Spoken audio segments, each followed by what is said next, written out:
नमस्कार, जय शिवराय, जय शंभूराजे. आज मी तुम्हाला छत्रपती शिवाजी महाराजांच्या स्वराज्यातील अशा गडावर घेऊन जाणार आहे. हा गड एका चमत्काराहून कमी नाही.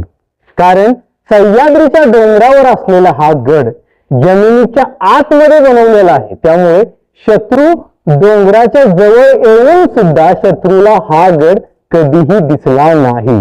जेव्हा आपण गडावर प्रवेश करतो तेव्हा आपल्याला खूप मोठी तलवारी सारखी विहीर बघायला मिळते. त्या विहिरीची खोली 100 फुटापेक्षा जास्त आहे आणि लांबी 200 फुटापेक्षा जास्त आहे. त्या विहिरीला बघितल्यानंतर तुम्ही देखील आश्चर्यचकित व्हाल आणि डोक्याला हात लावाल. राजांच्या काळामध्ये अखंड डोंगराला कोरून ही विहीर कशी बनवली असेल हे प्रत्यक्षात आज आपल्याला गडावर जाऊन बघायचं आहे. गडावर अनेक प्राचीन वास्तू आपल्याला बघायला मिळतात. गडाच्या प्रवेशद्वारावरती आपण जेव्हा प्रवेश करतो तेव्हा आपल्याला समोर हनुमंताची आणि गणपतीची अशी प्राचीन मूर्ती बघायला मिळते की त्या मूर्ती तुम्ही कुठेही बघितल्या नसाल. आणि अखंड दगडामध्ये कोरून गड जमिनीच्या आतमध्ये कसा बनवला असेल हे गडावर गेल्यानंतर आपल्याला समजणार आहे. पण गडावर जाण्याचा प्रवास एकदम खतरनाक आहे. आज जोरदार पाऊस चालू आहे आणि गड पूर्णपणे धुक्याने पॅक झालेला आहे. आणि गडावर जात असताना आपल्याला घनदाट जंगलातील पायवाटेने प्रवास करत गडावर पोहोचावं लागणार आहे. त्यासाठी तुम्ही देखील माझ्यासोबत या व्हिडिओमध्ये बनून राहा, म्हणजे तुम्हाला देखील समजेल स्वराज्यामध्ये असा पुढे गड होता जो जमिनीच्या आत बनवल्यामुळे शत्रूला कधीही दिसला नाही. आणि मी पावसामध्ये हा व्हिडिओ यासाठी शूट करत आहे कारण छत्रपती शिवाजी महाराजांचे मावळे पावसाळ्याची लढाई कशा लढत होते आणि गडावर कसे चढत होते यांचा जिवंत अनुभव घेण्यासाठी आज मी जोरदार पावसामधून, धुक्यामधून आणि वाऱ्यामधून हा दाते गड चढायला सुरुवात करणार आहे. सातारा जिल्ह्यातील पाटण तालुक्यातील असलेल्या दातेगडच्या दिशेने आता आपण चालायला सुरुवात करूया. समोर असलेल्या पायवाटेने आता मी गडाच्या दिशेने प्रवासाला सुरुवात केलेली आहे. म्हणजे ज्या ठिकाणी मी गाडी पार्क केली तिथून वरती मी डोंगर चढून आलेलो आहे आणि आता एकदम गडाच्या जवळ पोहोचलेलो आहे. गडाच्या साईडला असलेल्या तटबंदीने घनदाट जंगलातून ही पायवाट जाते. या पायवाटेचा सहारा घेत आता आपण गडावर पोहोचणार आहे. आणि आज जोरदार पाऊस चालू आहे, जोरदार वारे पण आहे आणि हा गड पूर्णपणे धुक्याने पॅक होऊन गेलेला आहे. अशा खतरनाक मोसमचा सामना करत आपल्याला आज गडावर पोहोचायचं आहे. आणि तुम्ही कधी अशा पावसामधून, धुक्यामधून आणि वाऱ्याचा सामना करत छत्रपती शिवाजी महाराजांचे गड किल्ले कधी सर केले आहे का? त्यावेळी तुम्हाला अनुभव आला असेल. जेव्हा आपले मावळे पावसाळ्यामधून गडावर जायचे तेव्हा त्यांची काय अवस्था होत असेल. कारण हे गडावरती जोरदार वारे वाहते आणि पाऊस पण जोरदार लागतो. आता आपण गडाच्या प्रवेशद्वारावरती पोहोचलेलो आहे. समोर तुम्हाला पायऱ्या दिसत असतील, त्या ठिकाणी प्रवेशद्वार आहे आणि गडाच्या एका साईडला हा भुयारी मार्ग आहे. हा भुयारी मार्ग गडाच्या वर निघतो. सध्या या भुयारी मार्गामध्ये कोणीही जात नाही. भुयारी मार्ग शत्रूला चकमा देण्यासाठी बनवले असावेत. होऊ शकता तुम्ही इथे भुयारी मार्ग गडावर जातो आणि हा दुसरा भुयारी मार्ग हा पण गडावर जातो. दगडाला कोरून सर्व काही कसे बनवले असेल ते अद्भुत आहे मित्रांनो. आणि या भुयारी मार्गाच्या साईडला आपल्याला पायऱ्या दिसतात. ह्या पायऱ्या गडाच्या प्रवेशद्वार मधून गडावर जातात. बघा, हे आहे गडाचे प्रवेशद्वार. जोरदार पाऊस लागत असल्यामुळे कदाचित वाऱ्यामुळे माझा आवाज ब्रेक होत असेल आणि पुढचा व्ह्यू पण तुम्हाला क्लिअर दिसत नसेल. जेव्हा आपण गडाच्या प्रवेशद्वारावरती येतो तेव्हा आपल्याला समोर हनुमंताचे दर्शन होते. हनुमंताच्या उजव्या साईडला गणपती बाप्पाची पण मूर्ती आहे आणि अशा मूर्त्या मी कदाचित कुठेही बघितल्या नसतील. गडाच्या प्रवेशद्वारावरती पहारे करण्यास थांबण्यासाठी दोन्ही ठिकाणी जागा आहे. या ठिकाणी पहारेकर थांबत होता आणि या ठिकाणी पहारेकर थांबत होता. आणि वारे किती जोरदार आहे याचा आवाज तुम्हाला येत असेल. वारे मला थोडं ढकलत आहे. आणि प्रवेशद्वारमधून आतमध्ये आल्यानंतर हनुमंताचे आपल्याला दर्शन होते. तुम्ही हनुमंताचे दर्शन घेऊ शकता. ओम ह हनुमंते रुद्र अवताराय सर्व शत्रू संहारणाय सर्व रोगहराय सर्व वशीकरणाय रामदूताय स्वाहा. आणि हनुमंताच्या उजव्या साईडला ही गणपती बाप्पाची मूर्ती देखील आहे. ही गणपती बाप्पाचे दर्शन घ्या. ओम गणजाय नमो नमः. आणि अशा मूर्त्या तुम्ही कुठेही बघितल्या नसतील, कारण ह्या मूर्त्या वेगळ्याच आहेत आणि काळ्या पाषाणामध्ये कशा खोदलेल्या आहेत तुम्ही बघू शकता. तुम्ही गणपतीचे दर्शन घ्या, हनुमंताचे पण दर्शन घ्या. आता आपण त्या पायऱ्या चढून गडावर प्रवेश करायचा आहे आणि तलवारीसारखी दिसणारी विहीर देखील बघायची आहे. आणि या पायऱ्या चढून वरती जात असताना आपल्याला या ठिकाणी एक भुयार दिसते, म्हणजे एक चौकोनी भुया, म्हणजे मावळे या भुयामध्ये आश्रय घेत असतील. बघा, बाकीचे मावळे शत्रूवर हमला करण्यासाठी या भुयारामध्ये लपत असतील. या पायऱ्या चढून वरती जाताना काय अनुभव येत आहे मित्रांनो. त्या पायऱ्या अखंड दगडाला कोरून बनवलेल्या आहेत, म्हणजे गडाचे प्रवेशद्वार पूर्णपणे एका दगडामध्ये आहे. म्हणजे गडाची जी तटबंदी आहे ती दगडाने बांधलेली नसून निसर्गाने बनवलेली आहे. आणि या तटबंदीने जेव्हा आपण वरती चढतो तेव्हा या पायऱ्या या दगडामध्ये खोदलेल्या आपल्याला बघायला मिळतात. आणि गडाच्या वरती गेल्यानंतर हा निसर्ग आपल्याला आज खूप दमवणार आहे, कारण वारे किती आहे याचा अंदाज तुम्ही या झाडावरून घेऊ शकता. ही झाडे एवढ्या जोरात हालत आहेत, तर माझी काय अवस्था असेल. आता मी तुम्हाला खतरनाक व्ह्यू दाखवतो, कारण या गडाच्या वरून जेव्हा आपण खाली बघतो तेव्हा आपल्याला असे वाटतं जणू का आपण ढगामध्ये आलेलो आहे. बघा खालचा व्ह्यू कसा आहे बघा. असं वाटत आहे आपण या ढगामध्ये प्रवेश केलेला आहे. एकदम खतरनाक अनुभव मित्रांनो. या गडावर एवढ्या जोरात वारे चालते, याचा अनुभव एकदम खतरनाक आहे. आपल्याला या ठिकाणी थांबू पण देत नाही. आता तुम्ही बघितलं असेल त्या वाऱ्यामध्ये आपले काय हाल होत आहे. किती खतरनाक वारे आणि पाऊस या ठिकाणी पडतो, त्याचा मस्त अनुभव आज आपल्या अनुभव मिळत आहे. ते चौकोनी काहीतरी आपल्याला बघायला मिळेल. त्याच्या आत महादेवाची पिंड देखील आहे. बघू शकता तुम्ही, हा चौकोनी पाण्याच्या टाक्यासारखा काहीतरी बनवलेला आहे. आतमध्ये महादेवाची पिंड आहे. बघा या ठिकाणी लिहिलेलं आहे शिवबा राजे. बघा शिवबा राजे म्हणजे शिव भक्तांनी ते सर्व काही दगडामध्ये लिहिलेलं असावं. आणि समोर असलेला फ्लॅग तुम्हाला कदाचित दिसत नसेल, तुरळक दिसत असेल. त्या फ्लॅगच्या दिशेने जेव्हा आपण चालत जातो तो समोर आपल्याला तलवारीसारखी विहीर बघायला मिळते. मित्रांनो, गडावर प्रवेश केल्यानंतर आपण हनुमंताचे आणि मारुतीचे दर्शन घेऊन प्राचीन मूर्त्या अखंड दगडामध्ये कशा कोरलेल्या आहेत ते बघितले. त्यानंतर वरती आल्यानंतर हा गड पूर्णपणे धुक्यामध्ये कसा बुडलेला आहे हे आपल्याला बघावं लागलं.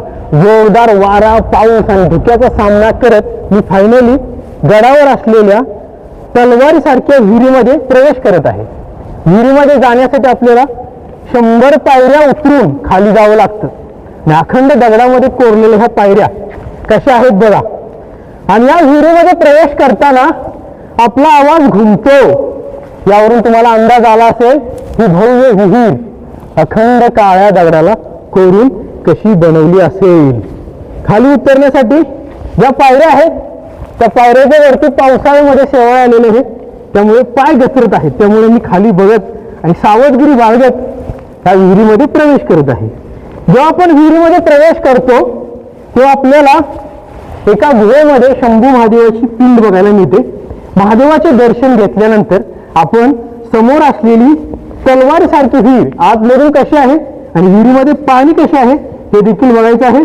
त्यानंतर जेव्हा आपण खालून वरती बघतो तेव्हाच या विहिरीचा आकार तलवारीसारखा आहे हे आपल्याला बघायला मिळते. वरून धुके असल्यामुळे ही विहीर तलवारीसारखी आहे असे आपल्याला अनुभवायला मिळत नाही. हा अनुभव घेण्यासाठी विहिरीच्या खाली जावं लागतं, त्यानंतरच तुम्हाला सर्व काही बघायला मिळत असते.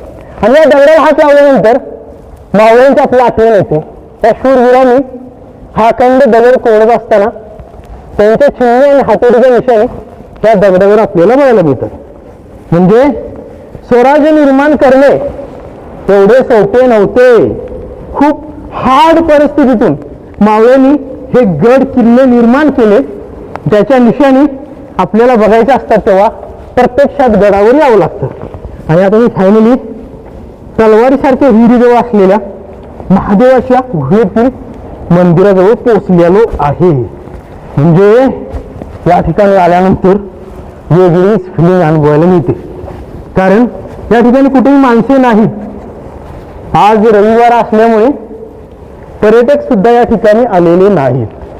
तुम्ही या ठिकाणी कधी आला तर या पायऱ्यावरून खाली उतरत असताना सावधगिरी बाळगा, आणि एकदा जर पाय घसरला तर तुम्ही डायरेक्ट त्या खोल विहिरीमध्ये पडू शकता. हा खतरनाक ॲडव्हेंचर प्रवास आज आपल्याला अनुभवायला मिळत आहे. फायनली माझ्या मागे ही गुहा तुम्हाला दिसत असेल. त्या गुहेमध्ये महादेवाची पिंड आहे, आणि ती पण एका विहिरीच्या आतमध्ये. ते कसे बनवलेले हे बघूया, महादेवाचे दर्शन घेऊया, त्यानंतर समोर असेल तलवारीसारखी विहीर. हातामध्ये तलवार आपण पकडतो, म्हणजे ते जो आपण त्याला काय म्हणतो हँडल पण आपल्याला तलवारीमध्ये बनवलेले बघायला मिळते. सर्वप्रथम महादेवाचे दर्शन घेऊया. महादेवाचा प्राचीन नंदी तुम्ही बघू शकता. ओम नमः शिवाय. नंदीच्या अंगावर असलेली शाल, त्या शालीची नक्षी कला किती सुंदर कोरलेली आहे बघा. आणि हा नंदी थोडा वक्रतुंडी आहे बघा. नंदीचे दर्शन घ्या. आता आपण टॉर्च लावून महादेवाचे दर्शन घेऊया. ओम नमः शिवाय. ही महादेवाची मूर्ती, ही महादेवाची पिंड तुम्ही बघा आणि दर्शन घ्या. कर्पूर गौरम करुणावतारम संसार सारम हारम हरे हरे महादेव. गुहेच्या साईडला आणखी एक गुहा खोदण्याचा प्रयत्न केलेला आहे. या ठिकाणी पण ही जागा आहे. या विहिरीमध्ये भरपूर पाणी आहे. आता आपण ही विहीर खाली उतरूनच बघूया. बघू शकता तुम्ही खाली उतरत असताना आतमध्ये आवाज किती एकदम खतरनाक घुमत आहे. आणि फायनली मी या विहिरीमध्ये आलो बघा. मित्रांनो, घाबरायचं नाही कधी. आपण शूरवीर मराठी मावळ्यांचे वंशज आहोत. हे तलवारीसारखे दिसणारे हँडल आहे, बघितलं. तिथून ही तलवारीसारखी विहीर सुरू होते आणि विहिरीमध्ये पाणी देखील आहे. हे हँडल आहे आणि ही तलवारीसारखी विहीर अशी पुढे करेल जाते बघा. तलवार दिसत आहे ना तुम्हाला, ही तलवारीचा कोना. हे सर्व काय बघून आपल्याला आश्चर्य वाटते की मावळ्यांनी हे कसे बनवले असेल. आता आपण त्या पायऱ्या चढून वरती जाऊया आणि गडावर असलेले काही पाण्याचे कुंड आणि जमिनीच्या आतमध्ये गडावर असलेले राजवाड्याच्या निशाणी बघूया. मित्रांनो, तलवारीसारखी विहीर मी खाली जाऊन तुम्हाला दाखवली. आता वरून दाखवतो. वरून बघितल्यानंतर तुम्हाला अंदाज येईल ही विहीर किती खोल आहे. आणि या विहिरीला बघितल्यानंतर असे वाटते जणू काय आधुनिक काळातील मशिनरीने हा सह्याद्रीचा दगड कोरलेला किंवा कापलेला असावा. या ठिकाणी असलेल्या राजवाड्यांचे अवशेष हे सर्व दगडामध्ये बांधकाम केलेले आहे. तर काही बांधकाम पडलेले आहे आणि जमिनीच्या आतमध्ये हे राजवाड्याचे अवशेष बघू शकता तुम्ही. कॅमेरा स्टॅबल राहत नाही, एवढे जोरात वारे या ठिकाणी आपल्याला अनुभवायला मिळते. खतरनाक मोसम आहे मित्रांनो, खतरनाक. जरा जर आपण काळजी नाही घेतली आणि विहिरीजवळ आलो तर वाट आपल्या विहिरीमध्ये ढकलू देऊ शकते. ही विहीर समोरून चालू होते आणि असंच दूरपर्यंत जाते. या ठिकाणी विहिरीच्या तलवारीसारख्या हँडलची निशाणी आहे, बघू शकता तुम्ही. मी तुम्हाला दूरच दाखवतो कारण पुढे जाण्याची धाडस मला होत नाही, कारण वारे आपल्याला या विहिरीमध्ये ढकलून देऊ शकते. आणि आणखी पुढे आल्यानंतर या ठिकाणी आपल्याला अजून काही राजवाड्यांचे अवशेष बघायला मिळतात, जे पूर्णपणे जमिनीच्या आतमध्ये बनवलेले आहेत. बघू शकता मित्रांनो तुम्ही. आता या विहिरीच्या साईडला असलेला एक पाण्याचा कुंड देखील मी तुम्हाला दाखवतो. बघा, मागून बघितल्यानंतर ही तलवारी सारखी विहीर अशी दिसते. या विहिरीच्या साईडला आपल्याला हा पाण्याचा चौकोनी कुंड देखील बघायला मिळतो. बघू शकता हा चौकोनी कुंड कसा आहे. अजून पुढे आल्यानंतर आपल्याला या ठिकाणी आणखी एक खूप मोठ्या राजवाड्याचे अवशेष बघायला मिळतात. हे पूर्णपणे जमिनीच्या आतमध्ये आहेत. आतमध्ये असलेल्या लहान मोठ्या रूमा आणि हे वारे आता मला या भिंतीवरून खाली पाडत होते मित्रांनो. त्यामुळे एकदम खतरनाक वाटत आहे या ठिकाणी आल्यानंतर. पण सावधगिरी बाळगा. अशा मोसममध्ये तुम्ही या ठिकाणी कधी आला तर कधीही रिस्क घेऊ नका. कारण हा गड डोंगराच्या वरती असल्यामुळे डोंगराच्या कडेवर जाऊ नका किंवा तलवारीसारख्या दिसणाऱ्या विहिरीच्या कडेवर थांबू नका. कारण वारे एवढं जोरदार वाहते की तुम्हाला ते विहिरीमध्ये पाडू शकते. तर या ठिकाणी पण काही अवशेष आपल्याला बघायला मिळतात. आणि खालून जो भुयारी मार्ग वरती येतो तो कुठे निघतो हे काय मला सापडलेलं नाही. तो शोधण्याचा मी खूप प्रयत्न केला पण मला सापडलेलं नाही. आणि मित्रांनो आज मी या गडावर आल्यामुळे मला खूप काही अनुभवायला मिळाले. आणि हा गड सह्याद्रीच्या पर्वत रांगेमध्ये असल्यामुळे इथला निसर्ग आणि इथला मोसम एकदम खतरनाक असतो. आणि अशा मोसमचा सामना करत अशा पाऊस वाऱ्या आणि धुक्याचा सामना करत गडावर पोहोचण्याचा अनुभव वेगळाच राहिला. आता आपण ह्या गडावरून खाली जायला सुरुवात करूया. मित्रांनो आज मी तुम्हाला सातारा जिल्ह्यातील पाटण तालुक्यातील दाते गडावर घेऊन आलो. आणि हा गड जमिनीच्या आतमध्ये कसा बनवलेला आहे हे तुम्हाला दाखवले. पण सर्व काही दाखवत असताना मला पाऊस वारा आणि धुक्याचा खतरनाक सामना करावा लागला. माझा कॅमेरा हातामध्ये इकडे पडत होता आणि मला वारे जोरदार वरती धावत होते. जेव्हा आपण गडावर प्रवेश केला गडाच्या प्रवेशद्वारामधून आत वाऱ्याने एवढे जोरात दाबले की असे वाटले जणू काय आता आपण उडतोय की काय. आणि गडावरून जेव्हा आपण खाली बघतो तेव्हा आपल्याला असे वाटते जणू काय आपण धुक्यामध्ये म्हणजे ढगामध्ये प्रवेश केलेला आहे. गडावर असलेला भुयारी मार्ग, वाड्यांचे अवशेष आणि शंभू महादेवाची पिंड, हनुमंताची मूर्ती आणि गणपती बाप्पाच्या प्राचीन मूर्त्या बघून आपण दर्शन घेतले. आणि हा गड त्या जमिनीमध्ये कसा खोदलेला आहे हे बघितल्यानंतर आश्चर्य वाटते. पण मित्रांनो या स्वराज्यामध्ये असे पण गड आहेत जे पर्यटकापासून दूर आहेत. या ठिकाणी पर्यटक कमी येतात कारण या गडावर पोहोचण्यासाठी खतरनाक ऍडव्हेंचर प्रवास, जंगलातील आणि खूप काही अडथळे पूर्ण करून आपल्याला गडावर पोहोचावं लागतं. तरी देखील मी आज एकटा या गडावर आलो. गडावर येत असताना कधी घाबरायचं नाही. तर एक लक्षात ठेवा हातामध्ये खूप मोठी काठी घेऊन यायची कारण वाटेमध्ये कोणते प्राणी वगैरे आले तर त्याला आपण पळवू शकतो. घाबरायचं नाही कारण आपण शूरवीर मराठा मावळ्यांचे वंशज आहोत. अशा जोरदार पावसामध्ये वाऱ्यामध्ये खतरनाक मोसमचा सामना करत मावळ्यांनी लढाई लढल्या होत्या. त्याचा जिवंत अनुभव आज मी तुम्हाला करून दिला. कारण अशा खतरनाक पावसामध्ये गडावर चढताना किती मेहनत लागते आणि किती कष्ट लागते हे आज आपल्याला समजले. आज मी या ठिकाणी येऊन तुम्हाला हा गड दाखवला, हा व्हिडिओ बनवून दाखवला. हा व्हिडिओ तुम्हाला कसा वाटला मला कमेंट करून नक्की सांगा. आणि असेच नवनवीन मराठी व्हिडिओ बघण्यासाठी चॅनलला सबस्क्राईब करा, शेअर करा, लाईक करा आणि बेल आयकॉन दाबून नोटिफिकेशन ऑन करा. पुन्हा भेटू अशाच नवीन मराठी व्हिडिओ सोबत. धन्यवाद. जय शिवराय, जय शंभूराजे, नमो पार्वती पते, हर हर महादेव. छत्रपती शिवाजी महाराजांचा विजय हो.